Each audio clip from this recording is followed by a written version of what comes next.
बाबर आजम त test player हो। Steven Smith पनि टी20 खेल्न सक्दैन। नेपाल प्रिमियर लिगमा टेस्ट खेल्ने प्लेयर किन बोलाएको होला? नेपाल प्रिमियर लिगमा बाबर आजम आए त म क्रिकेट हेर्नै छोडिदिन्छु। होइन, यो चाहिँ हाम्रो भनाइ होइन, यो चाहिँ नेपाली क्रिकेट फ्यान्सको भनाइ हो। हजुरहरूले सुदूरपश्चिम रोयल्सको त्यो इन्टरभ्यू त पक्कै पनि हेर्नुभएकै होला। नहेरे पनि कतै यो न्युज त सुन्नुभएकै होला, जसमा टिम ओनरले डेभिड वार्नर, स्टिभन स्मिथ र बाबर आजम जस्ता प्लेयर्सहरूसँग कुरा चलिरहेको बताउनु भएको थियो। मान्नुहोस्, नेपाल प्रिमियर लिग सिजन 2 मा बाबर आजम आए भने के नेपाल प्रिमियर लिग टी20 नभएर टेस्ट हुन्छ? बाबर आजम, स्टिभन स्मिथ र डेभिड वार्नर जस्ता थुप्रै प्लेयर्सहरू आउँदा के हुन्छ त? आउनुहोस् आज यस विषयमा छलफल गरौँ। बाबर आजम एउटा टेस्ट प्लेयर हो, किन नेपाल प्रिमियर लिगलाई टेस्टको रूपमा खेलाउने हो र? नेपालकै थुप्रै खेलाडीहरू यिनीहरूभन्दा राम्रो खेल्छन्, जसले नेपालको पिच राम्ररी बुझेका छन्। एउटा कुरा के छ भने David Warner, Babar Azam, Steve स्मिथलाई यहाँ रन बनाउन बोलाउने होइन।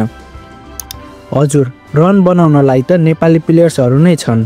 यदि त्यसमाथि बाबर, स्मिथ र वार्नरले रन बनाए भने त झन् सुनमा सुगन्ध नै हुन्छ। हजुरको दिमागमा यो कुरा पनि आउन सक्छ कि स्मिथ, वार्नर, बाबरलाई रन नबनाउने भए किन बोलाउने त? हजुर, यसको पनि दुईवटा रिजन छ। Reason number 1 obviously advertising.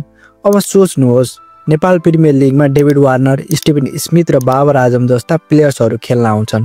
तिनीहरूको कारणले नेपाल प्रिमियर लिगको ब्रान्ड भ्यालु कसरी बढ्छ? बाबर आजमले नेपाल प्रिमियर लिग खेल्दा कति पाकिस्तानी क्रिकेट फ्यान्सहरूले एनपिएल हेर्छन्। थुप्रै विदेशी मिडियाहरूको हेडलाइनमा बाबर, स्मिथ र वार्नर आर प्लेइङ एनपिएल भन्दा एनपिएलको चर्चा कुन उचाइमा पुग्छ होला? एडभर्टाइजिङ राम्रो भयो भने थुप्रै स्पोन्सरहरूलाई एट्र्याक्ट गर्छ। हाम्रो लिगमा बाबर, स्मिथ, डेभिड जस्ता प्लेयर्सहरू आउने भए स्पोन्सरहरूको लहर लाग्छ। कम्पनीहरू अझै इन्ट्रेस्टेड हुन्छन्। स्पोन्सर बढेपछि फ्यासिलिटिज राम्रो हुन्छ। अब कुरा गरौँ रिजन नम्बर 2 को। स्ट्रङ फ्युचर रिलेसनसिप हुन्छ। अब Babar Azam, David Warner, Steve Smith जस्ता प्लेयर्स नेपाल आउँदा उनीहरूको हेल्पले गर्दा हामी उनीहरूको कन्ट्रीमा टुर पनि गर्न सक्छौँ। जस्तै डेभिड वार्नर कुनै टिममा खेल्न आए भने उनी फ्युचरमा त्यही टिमको हेड कोच अथवा ब्याटिङ कोच बन्न सक्छन्, जसले गर्दा फ्युचरमा पनि नेपाली प्लेयर्सहरूलाई नै फाइदा हुन्छ। अब यिनीहरूलाई खेलाउँदा नेपाल प्रिमियर लिगले थुप्रै पैसा कमाउँछ। प्लेयर्सहरू फ्रेन्चाइजको कोच भएपछि अस्ट्रेलिया, पाकिस्तान जस्ता कन्ट्रीका प्लेयर्सहरूलाई डाइरेक्टली नेपाल प्रिमियर लिगमा बोलाउन सक्छौँ। भविष्यमा स्टुअर्ट ल जस्तै थुप्रै कोचहरू नेपालले पाउनेछ। अब कोचहरू उतैको भएपछि हामीले अस्ट्रेलिया, पाकिस्तान जस्ता टिमहरू अथवा ए टिमहरूलाई नेपाल बोलाउन सक्छौँ, किनकि त्यस बेला हामीसँग थुप्रै स्टेडियमहरू पनि बन्नेछन्।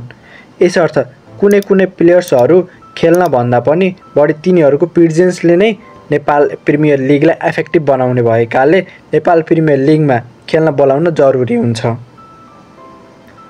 आशा गर्छु हजुरहरूलाई यो भिडियो मन पर्यो होला। यदि मन पर्यो भने लाइक, कमेन्ट, सेयर अनि सब्सक्राइब पनि गरिदिनु होला है त। अनि हजुरहरूले नेपाल प्रिमियर लिग सिजन 2 मा कुन टिमलाई सपोर्ट गर्नुहुन्छ कमेन्ट पनि गरिदिनु होला। धन्यवाद।